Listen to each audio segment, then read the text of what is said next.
চাচার কাছে গিয়ে আমরা বড় হয়ে গেছি, ভাগ বটরাটা করে নি।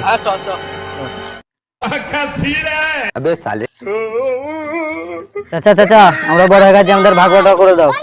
হ্যাঁ, তোরা যে বলছিস যে ভাগ বটরা করে দেবো, তাহলে এক কাজ বলছি শোন, আমাদের ঘরে যে গাড়িটা আছে সেই গাড়িটাই লিক সারাবি তুই আর তেল ভরবি তুই, গাড়ি চালাবো আমি, ঠিক আছে? আমাদের যে গোয়ালে গরুটা আছে খড় কাটা দিবি তুই, দুধ দুইবি তুই, খাবো আমি, ঠিক আছে? হ্যাঁ ঠিক আছে, করবো।